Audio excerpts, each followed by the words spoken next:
يا ربي صل على المختار طه البشير واغفر لنا كل زله وامحنا في النظير يا ربي صل على المختار.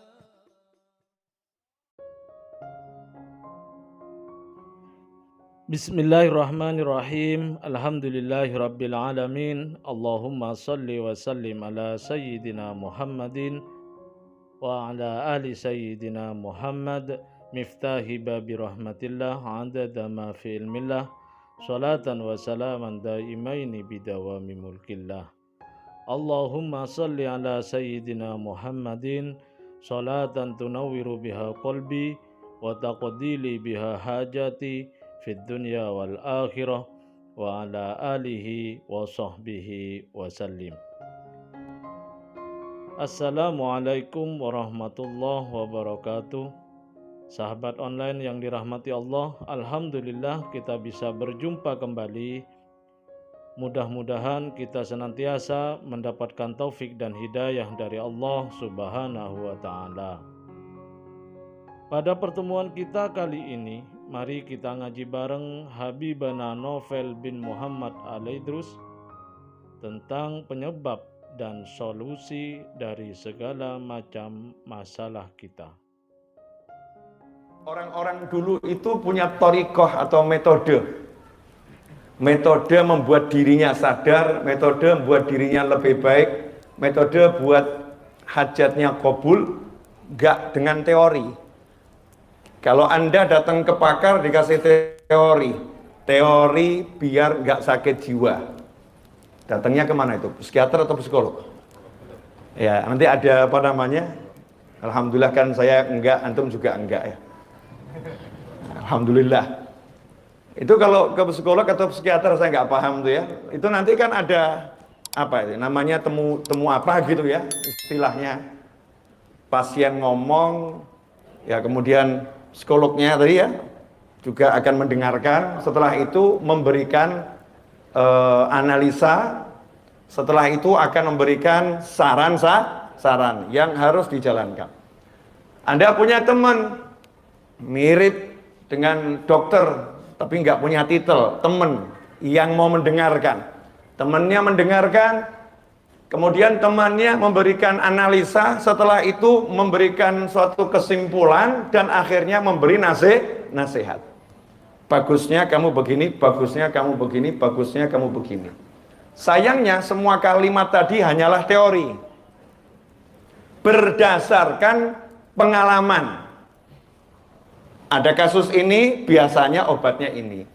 Ada kasus ini, biasanya obatnya ini. Berdasarkan pengalaman. Kalau bisnismu ini biasanya tokonya ukuran sekian, iklannya semacam ini, kemudian warna temboknya seperti ini, pakaian karyawannya, karyawatinya semacam ini, biasanya laris. Biasanya sukses. Kalau kamu bukanya di sudut sebelah sana, biasanya berhasil. Itu semua adalah ilmu teori berdasarkan pengalaman, bukan ilmu pasti. Bukan ilmu pasti. Beda dengan wahyu. Beda wahyu di situ. Makanya wahyu itu sifatnya universal dan sifatnya itu pasti, bukan teori. Di antara wahyunya Allah Ta'ala, ya, selain Al-Quran yang diturunkan kepada Nabi Muhammad SAW, di antara wahyunya Allah adalah Nabi Muhammad SAW. Rasulullah itu sendiri adalah wahyunya Allah. Kenapa? Karena tidaklah Nabi bergerak kecuali atas perintah Allah. Tidaklah Nabi bergerak kecuali atas petunjuk dari Allah. Tidaklah baginda Muhammad SAW berbicara melainkan wahyun yuha, melainkan wahyu yang diwahyukan Allah kepada beliau. Hanya saja tidak masuk dalam Al-Quran. Muncul ada hadits qudsi, ada hadits biasa, ada sunnah Nabi, ya, ada sunnah Nabi. Semua itu sebetulnya adalah bukan teori, tapi ilmu pasti. Nah, para ulama paham. Karena ulama itu warathatul anbiya, pewaris para nabi. Makanya para ulama tidak suka banyak berteori. Teori itu buat ulama pantas-pantasan saja. Untuk ya kalau orang bilang bumbunya ngobrol. Ya bumbunya ngobrol. Tapi para ulama suka memberikan kepastian. Dan kepastian itu nggak datang dari lisan manusia. Kepastian itu datang dari wahyunya Allah Subhanahu wa ta'ala. Wahyunya Allah mengatakan, "Wa may yattaqillaha yaj'al lahu makhrajan wa yarzuqhu min haitsu la yahtasib."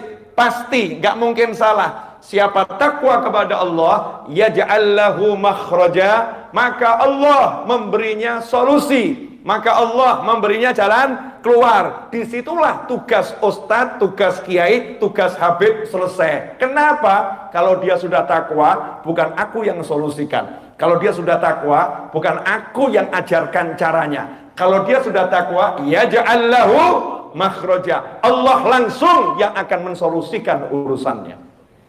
Wa yarzuqhu min haitsu la yahtasib. Allah langsung yang akan berikan rezeki, sehingga ustadz, kiai, habib, paranormal, peramal gak akan pernah tahu dari mana arah datang rezekinya. Min haitsu la yahtasib. Allah sembunyikan. Allah buat gak ada yang bisa paham. Mudah caranya, cukup bertakwa. Nah, takwa itu apa? Takwa itu at-taqwa hahuna. Takwa itu di sini. Hati gak ada sombong, hati gak ada ujub, hati gak ada riya. Takwa tuh di sini takut sama Allah Subhanahu wa ta'ala. Takwa tuh di sini harap dengan Allah Subhanahu wa ta'ala, sehingga muncul dalam perbuatannya melaksanakan perintah, menjauhi larangan. Makanya orang-orang dulu kalau datang orang bermasalah gak pernah bingung, karena gak harus nasihatin. Ustadz, istri saya Ustadz lari dari rumah, gak mau kembali lagi. Masalah gak itu? Buat suami tadi masalah nggak? Buat ustadznya nggak masalah, bukan istrinya. Nggak masalah, bukan istrinya. Kan begitu ya? Masalah buat orang tadi karena istrinya lari dari rumah, nggak mau kembali lagi. Tapi buat ustadz, buat kiai, buat habib nggak jadi masalah. Ketika ada orang yang bermasalah seperti ini, nggak banyak nasihat, nggak banyak teori. Kamu beginikan istrimu, kamu begitukan istrimu, dan seterusnya. Kenapa? Suami lebih paham bagaimana cara memperlakukan istri. Jangan sampai ustadznya ngajarin, bahaya. Kan begitu. Maka ustadz berbicara sesuai ilmunya, kapasitasnya. Kapasitasnya sebagai kiai, sebagai habib, sebagai ustadz, sebagai orang yang berilmu, sebagai syekh. Apa itu? Ini masalah. Gak ada yang bisa menyelesaikan masalahmu kecuali Allah. Saya nggak bisa, siapapun nggak bisa. Teori nggak akan bisa menjadikan masalah selesai. Sehebat apapun pakar, nggak akan bisa. Karena yang bisa hanya Allah Subhanahu wa ta'ala.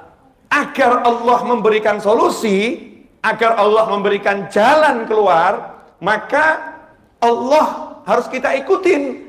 Dan Allah udah bilang, asal kamu takwa, saya selesaikan. Kan enak ya? Gak repot. Coba kalau Allah bilang, untuk masalah istrimu yang lari, kamu harus sholat 2000 rakaat. Ya udah, biar gak usah kembali aja. Mendingan cari yang baru. 2000 rakaat, wow, berat itu Bib. Gak mampu saya. Atau suami yang galak. Suaminya galak luar biasa. Istri datang ke Ustadz Kiai Habib, carikan ini, misalnya gitu ya, petunjuk langitnya. Apa ini?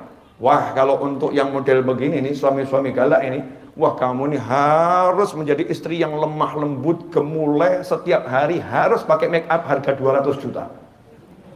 Wah ya, lebih baik cari suami yang lain gitu, yang nggak perlu biaya banyak, saya nggak usah repot.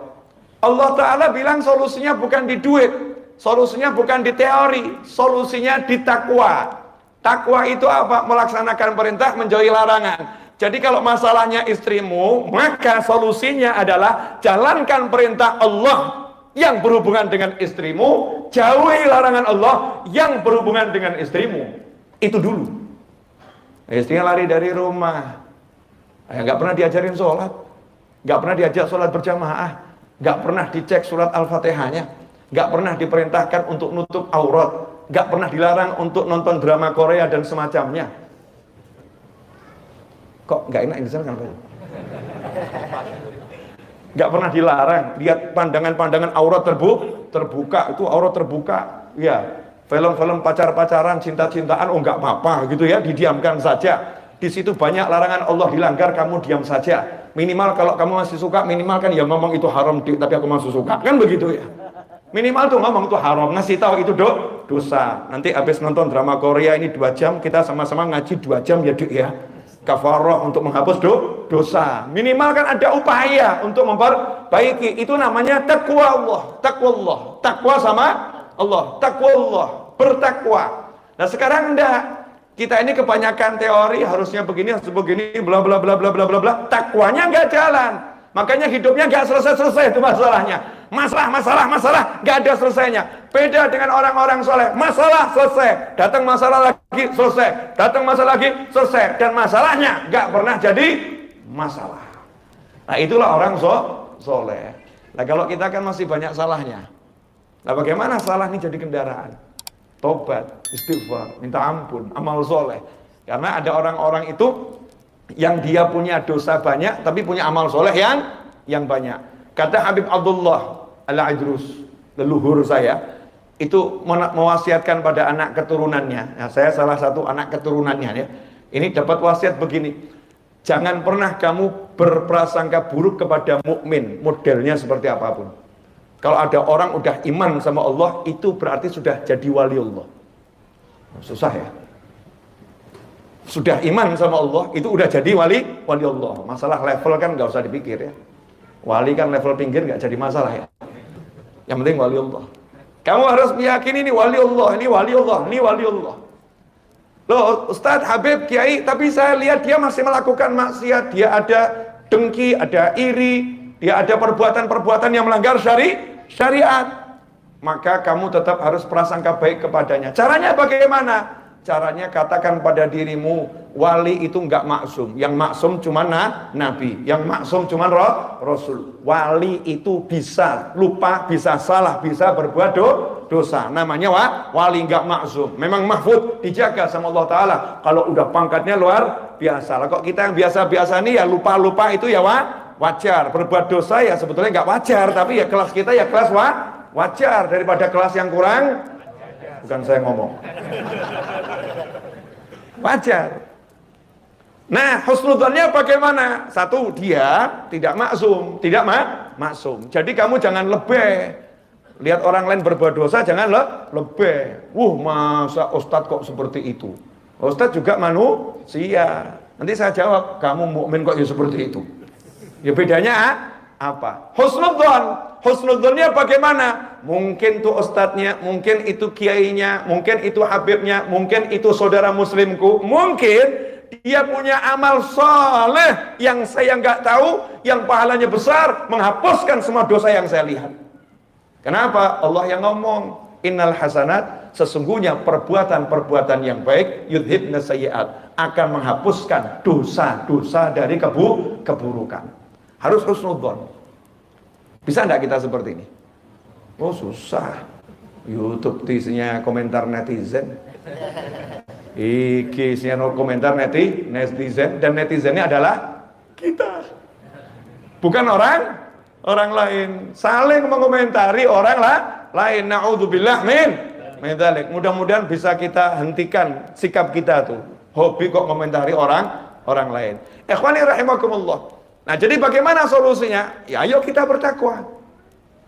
Maaf ya Bu, saya mau nanya sama ibu, tolong dijawab jujur Bu. Boleh Bu? Tenang, bukan perkalian kok. Kalau perkalian pasti ibu bisa menjawabnya karena bawa handphone dan ada kalkulatornya. Iya, bukan bagi-bagian, bukan. Tapi pertanyaan simple. Kapan terakhir kali ibu dites oleh suami baca surat Al-Fatihah?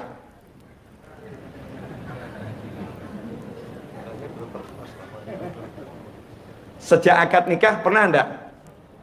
Dik, saya mau cek Al-Fatihah kamu, bacaannya betul atau tidak? Jawaban suami, lah wong saya sendiri yang mau ngetes nggak bisa kok, Dik.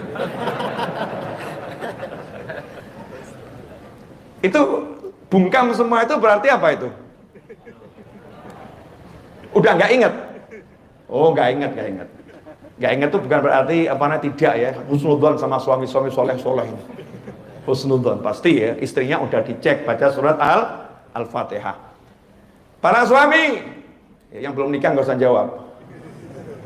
Ini para suami. 1 tahun ini nggak usah yang lama-lama, yang 1 tahun ini 2021. Sebentar lagi kan berakhir 2021 ya. Biasanya kan ada tuh akhir tahun itu kan prestasinya apa gitu kan ya. Peristiwa-peristiwa apa? Saya mau nanya, kapan dari mulai Januari sampai Desember ini antum cek betul ya sholatnya istri mulai dari takbiratul ihram ya, niat takbiratul ihram sampai salam, termasuk Al-Fatihahnya, tahiyatnya.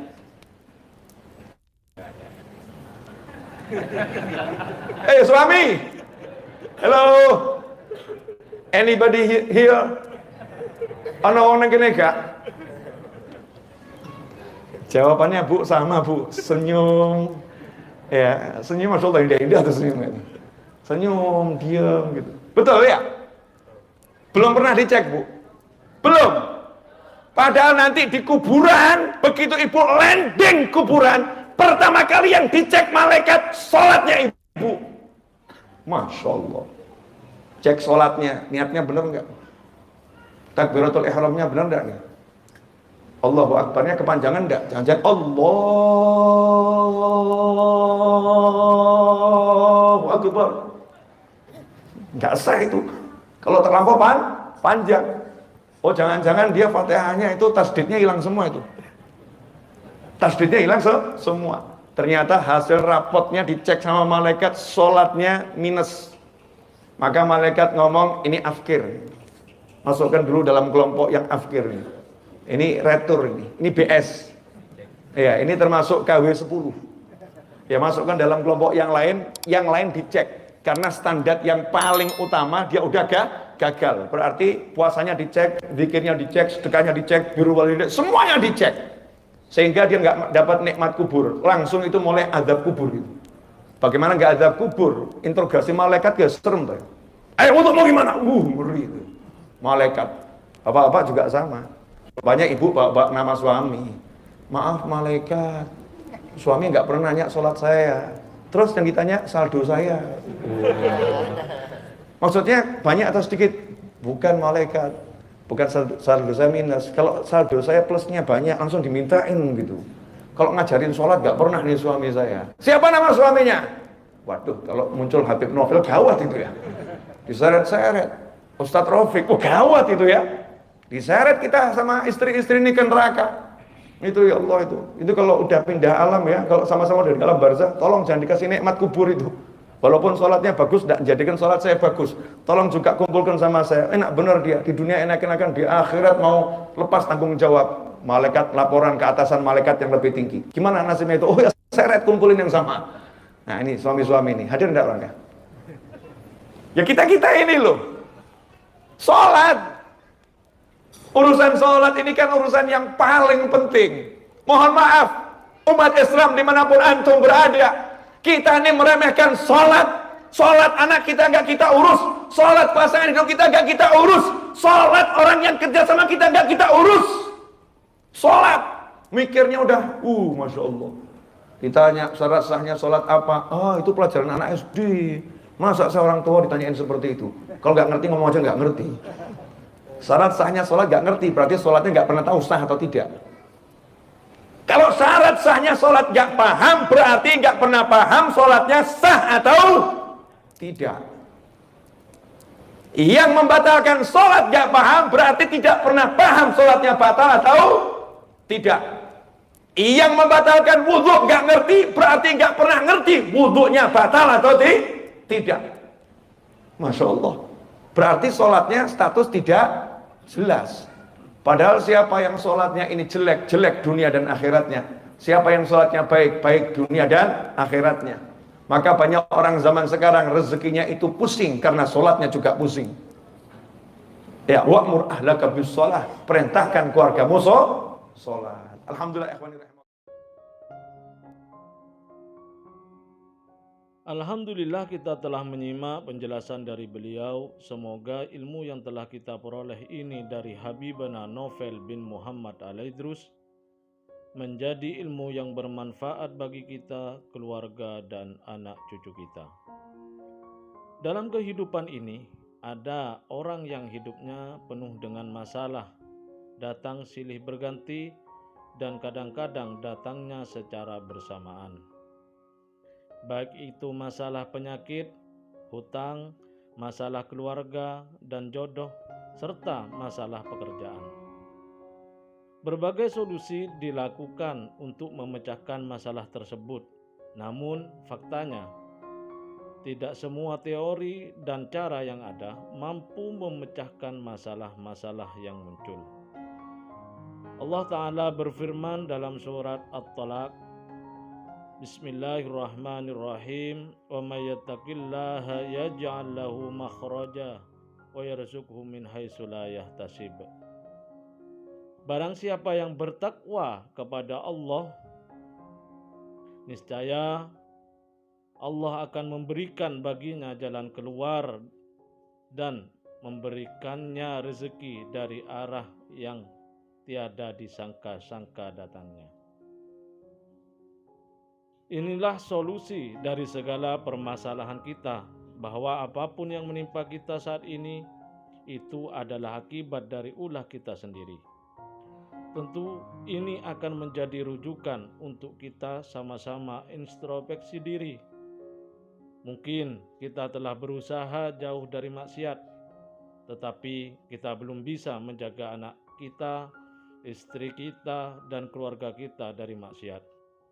Inilah yang menjadi penyebab datangnya berbagai masalah dalam hidup kita. Setelah kita tahu kemana harus mengembalikan masalah-masalah dalam hidup kita, mari kita bersama-sama menenangkan pikiran dan hati kita dan janganlah panik mencari jalan keluarnya. Mari kita dekatkan diri kita, keluarga dan anak-anak kita kepada yang telah menciptakan kita, menciptakan segalanya, yaitu Allah Subhanahu wa Ta'ala. Menjalani perintah Allah Subhanahu wa Ta'ala dan menjauhi apa yang telah dilarang Allah Subhanahu wa Ta'ala. Semoga dengan ini kita bisa lebih dewasa, kita lebih bisa untuk menjadi hamba yang bertakwa, bersyukur dengan segala keadaan yang kita hadapi. Amin ya rabbal alamin. Wallahu a'lam bishawab. Semoga barokah dan manfaat. Assalamualaikum warahmatullahi ta'ala wabarakatuh.